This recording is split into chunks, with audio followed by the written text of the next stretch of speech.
But I would also like to state empirically that poor people have increased in the country.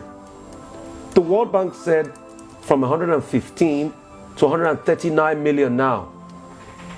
The question is, why is it so difficult for this administration to accept that?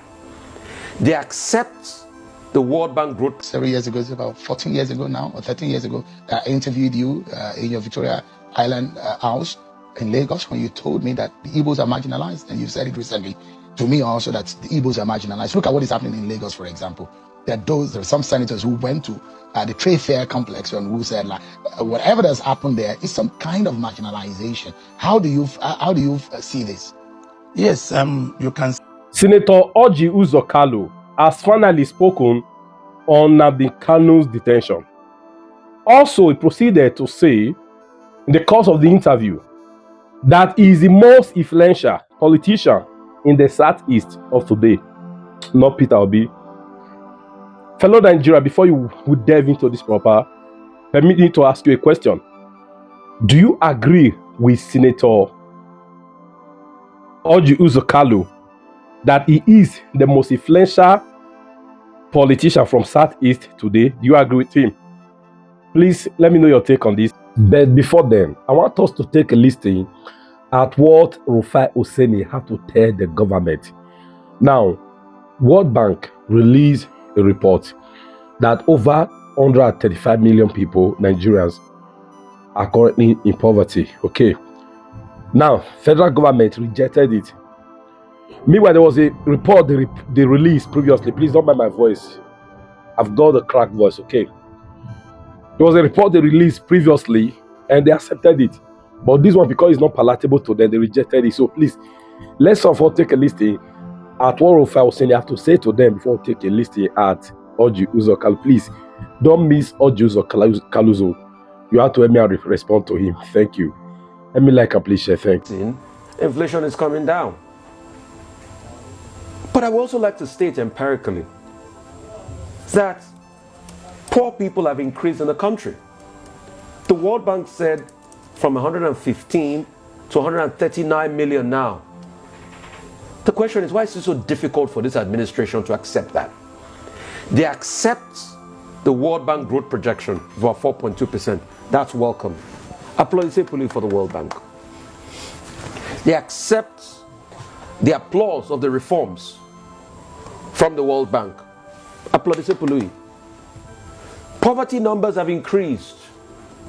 Then Mr. Sunday Diary writes a message and say, the World Bank cannot say that the benchmark is correct because their benchmarking is against the $2 per day, and it starts to write all the narrative. We should have a government that takes in criticism. That's just my part in all of this. These policies have also put a lot of people in poverty. There is no way in the world that when you devalue, people's life will not become worse off. So when the World Bank says your devaluation has also brought people in poverty, I think it's best to take it in good faith, rather than now second-guessing the same World Bank. You celebrated their commendation a minute ago. Now you are telling the same World Bank that they don't know what they are saying. But when they increase your growth projection, they know what they are saying there. But when they say the same policies that they celebrate have put a lot of people in poverty, no, they don't know what they're saying. We cannot run our lives on pick and choose. We cannot keep playing the game of Teddy Picker with governance. Pretty much reminds me of the Arctic Monkeys, a British rock band. Government is not Teddy Picker. When it favors you, it favors you. When it doesn't favor you, it's best you take the learning. This is not a game of Teddy Picker. Came out of court today. In fact, yesterday, there seems to be a very heated debate between the Speaker of the House and a lawmaker from a federal lawmaker from Abia State, who stood up as a matter of privilege and saying that there is a need for Nnamdi Kanu to be released for medical checks. And there are those who are campaigning on the outside also that the man should be let go. But you are a leader from the state, a former governor. It has a judicial angle to it, and it does have a political angle to it. How best do you think? You're a very good friend to the president. You're a son of Abia State, and you are in the center of all of this. What are you asking for? Well, thank you, Sean. You know, this case is before a court of competent jurisdiction. And I'm not sure it's a very good thing for me to come out openly to start canvassing my opinion without knowing the opinion of the judge. And on the point of the presidency, I think the president is also watching the judiciary axis. Remember, all of us are doing backdoor diplomacy as much as we can because of the respect, utmost respect I have for the judiciary. I cannot make Justice Omotosha look like a fool by discussing his case before a television station. And the president knows we have been talking to him on how best to resolve this issue. And I'm sure very soon the president will find how best it will be resolved. It's before a court of competent jurisdiction. Is this matter a top priority on the table of President Tinubu? I cannot say because I'm not president. But you spoke to him but, about it. I've discussed this with him many times, and what was his reaction? I cannot tell you what I discussed with the president. I mean, it's not me. You're telling the people. People in Abia State. No. I cannot tell them what I discussed with the president. It's a privilege for me to have spoken to the president. So, but what would you like? I mean, and I'm not asking you to discuss. What I like is for them to solve the problem amicably. Politically, right? Yes, after the judiciary pronouncement, because it's before a court. The Attorney General is there. Anybody can approach. The right process of discontinuing a case can be done by the Attorney General of Federation and not by people shouting either in the television or in their houses. We should respect Justice Omotosha. And this is what I've always said, Nigerians. We must respect the decision of our courts. So your own prayer would be that Nnamdi Kanu should be allowed to go home, so that you think that this will allow for permanent peace in the Southeast? It will bring everybody equally. My decision is I cannot decide for the court now, but I have spoken to the president my opinion, and president have my opinion, and some of the legal people have my opinion, and I cannot say my opinion before you because this case is before Justice Omotosha. And I'm not asking you to discuss what is before Justice. I'm just saying what your opinion cannot No, it's only Nigeria. You're not discussing whether Nnamdi Kanu is a terrorist or not. No. It doesn't make any meaning. Whatever it is, there is a need to come together and work out something between the federal government and that family. So I still believe that is possible. Look at what happened with Simon Ekpa in the Finnish court, and what we are seeing in the Southeast. Before Simon Ekpa was being arrested, and the federal government in Nigeria, and I had spoken with the CDS at the time, and if I asked him the question at the town hall when he told me about what their plans, the prayer to the Finnish government, about the activities of Simon Ekpa all the way in Finland and how it's affecting the Southeast region of the country, sit at home, and it does look like there seems to be some calm in the Southeast region. What do you make of the Simon Ekpa situation and how it has been handled so far? No, I cannot discuss such things. Why now? Because I have told you, I've discussed this matter with authorities, high authorities in Nigeria. That was Nnamdi Kanu's matter. Whether Ekpa's own, I've also discussed with the authorities in Nigeria. You seem to be a bit politically. You are trying to be political. Is it because this is going to affect you politically? No. Listen to me. You know my position about national issues.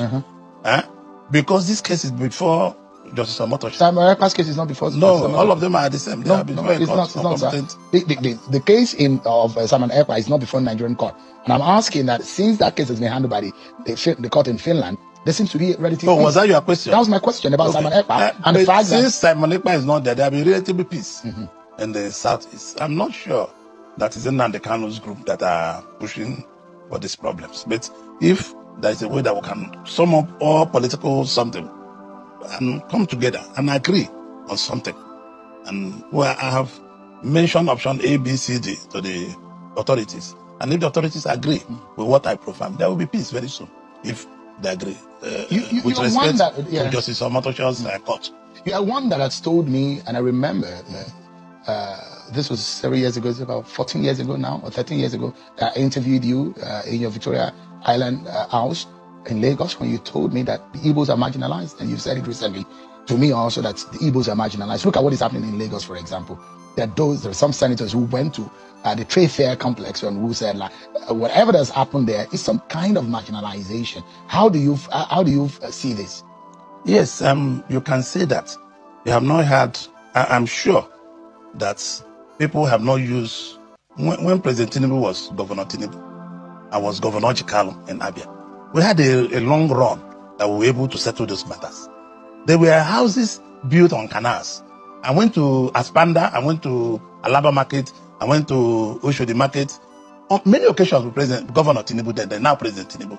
We inspected all those things and we were able to call Templars and how to ameliorate the sufferings of the people. And I'm sure Governor Showolu cannot wake up and want to suffer the Igbos. But if that is what they are doing, it is not the rightful thing to do. They could have come to a middle cross road. You are breaking the law, and this is the penalty of breaking the law, and this is what you will do. If when President Tinubu was Governor Tinubu, we sorted those things out, myself and him. And we were able to have the common ground. The position of the Lagos State government here is that they've given notices, and there is also this issue about federal government and the state government, who has the control over land and its usage, and who owns the property. Where the federal government's own property resides in a particular state, who has the upper hand, who is in control, who is in charge, and whether or not those inhabitants or those who own those structures have legitimately gotten the right of occupancy or the right to erect those properties from the Lagos State. There are a lot of questions. No, usually it's strong. When the land is by water, you set back. Some are owned by federal government, some are owned by the state government. I cannot see. I'm still going to go to Lagos. I'll make effort to reach to Governor Showolu and his authorities. I'm going to see those things by myself, because if government has said they are set aside and you contravene it, and notices have been given to you, both parties, I'm just saying, because of the economic, Lagos State government might be right, because of economic problems, they could have resented by not going to pull down the buildings and find a better solution. I'm not saying when you do what you're not supposed to do, you are wrong. It could be that some of your brothers there were Yes, they might be wrong. Why not? Because if I gave a setback and you did not follow the setback, the house will be pulled down. When you told me, and you've said this a few times, that Igbos are marginalized, in the scheme of things, now you belong, at that time, you don't belong to the ruling party. And there is a clamor of I've never been in the ruling party. At the time when I was two-time governor of I'm saying that when we had that interview, you were not a governor. I was not a governor, I was not a senator. Yeah. So and you said that it was a time for Igbo presidency at the time. Do you think it's still time for Igbo presidency in 2027? Well, I'm in a party where we have made a decision to feed President Tinubu for the second time. Even if I feel that it's for Igbo presidency, those thoughts are no longer visible, because I am caged up in a party where I have signed to nominate President Tinubu. So it's no longer visible. I don't think it is visible, but the party I belong to have chosen a presidential candidate. And which is President Tinubu? Which is President Tinubu. But in the scheme of things, does it still leave a sour taste in the mouth of the people of your region? No, let me tell you, we really need presidency, but if a president can be fair to all Nigerians, and be fair to all zones, and be fair and bring justice and equity, nobody should be thinking about where the president comes from. What Nigerian people is asking for. Is President Tinubu fair to your people? Well, I'm not in position to say now. All I know, you are giving them whatever constitutional to say. When you are in position of authority, there are a lot of hits from everywhere. So President Tinubu is trying to address these issues. But you don't think that Igbos have been fairly treated just yet? No, since after the Civil War, Igbos have not been fairly treated. I've told you this many times. I don't hide in saying it. Igbos have not been fairly treated in all over Nigeria. And I want Nigerians to know that they need to reabsorb the Igbos and play on the rules with the Igbos, the way it's supposed to play, so that everybody will be equal, that the country will develop. As long as you want to clamp down the Igbos, the country will find it difficult to do. How do you think we have a lot? How do you think that the Igbos are being clamped down? Igbos, commerce-wise, upper hand; trade-wise, upper hand; economy-wise, upper hand. Igbos are literally in every nook and cranny of this country. Go to in the interior. You've lived in the northern region of the country. Go to the interior of Bauchi, the interior of Maiduguri, the interior of Sokoto, the interior of Katsina, Taraba. The Igbos are there. Anywhere you cannot find an Igbo man, be worried. Nobody will live there. I agree with you. But you see, so how then is an Igbo man? The sagacity of saying, "Oh, these Igbos," the comments discourage people.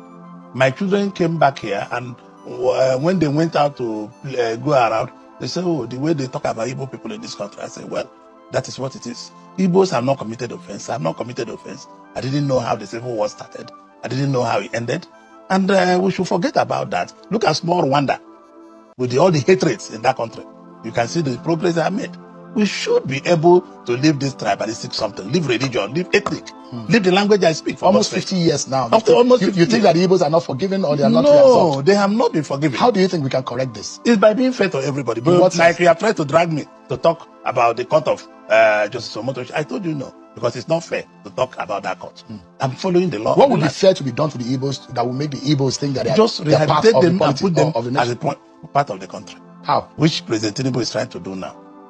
Bring them back. He's trying to do, but he has not done it. No, he's doing it. I mean, our roads are improving, our everything are improved on the way, unlike the way they were left before. Before, nobody talks about the express road. Look at it. Done the Port Harcourt express road going to Port Harcourt, doing the Enugu Lokpanta express road. He's doing a lot of roads in our area, and a lot of investments that President Tinubu is doing, particularly in my state. Do you think that this issue that you are saying, this marginalization or not being unfair, do you think a lack of trust? Do you think it's one of the reasons why an Igbo man has not been Nigerian president since 1999? I might think so. Not only 1999, because you see, the country have grown so large that it will be difficult to break the country. People have intermarried, people have done investment, people have done all kinds of things. When you watch me, Sean, I will use Enyimba Football Club to always give you an example. When I was governor, the Enyimba Football Club was there. We never pattern on anything that is not the best. You see, the left foot back, Shaun, Mohammed, Okafor, Ekpenyong, everybody. I used the best 11 to achieve what Nigeria wanted to do. And that is my belief. That is what is in my head.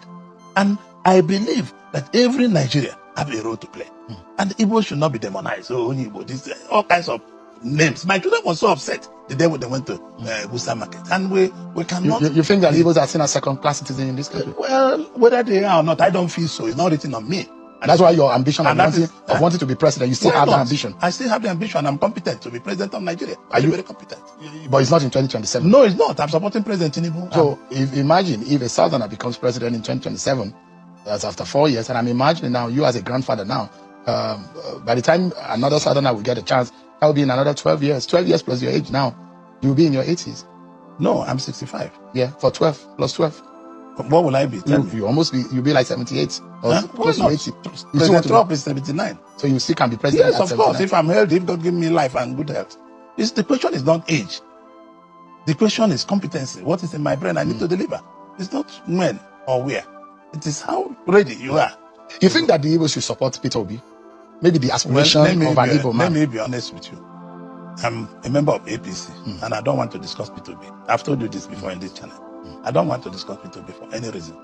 Not for anything, because I don't want to discuss him. You can ask me about the leader of my party, I will answer you. Whether the question is right or wrong, I will answer you. Each time I mention Peter Obi, you become suddenly uncomfortable. No, because I don't want to discuss him. I've told you before, Sean. Yeah. Any day you want to discuss Peter Obi with me, give us 2 hours. You be in the model, keep him there and keep me here. And we'll be able to sort it out. This is what Peter Obi do. He wasn't even your generation of governor. No. He wasn't your class of governor. All of a sudden, does he look, because he's now looking like a leader of the Southeast? No, politically speaking. He's not my leader. It's not I am the most important politician from that zone. I have won 2 states before of PPA. I have run for president before. My 4.9 million vote is still there. It's 2007. And we achieved a lot with PPA. We had ministers, we had ambassadors, we have all kinds of appointments with President Yaradua. And you cannot be telling me anybody can run for president. But what I want to tell you, I want you to discuss issues that concern. Because Peter Obi seems to be the most popular Igbo man. No, why don't you believe it? No, you are making it. If you're in Labour Party, keep it to yourself. Who? You. Any day. I'm not a politician. No, listen to me. For the last time, let us arrange 2 weeks time. Put Peter Obi there and put me here. For what purpose? On any purpose you want us. Any question you ask me about. You get defensive if I mention Peter Obi. No, I will say it is present. Is it because they are saying that Peter Obi might beat your party if you contest again? Let us be serious. Can you, if you don't want to get serious, I will remove my suit and rest here. Let us be serious. I don't want to discuss. So Peter Obi matter is not a serious matter? It's not a serious matter in my chapter. That is the truth. Let's take a breather.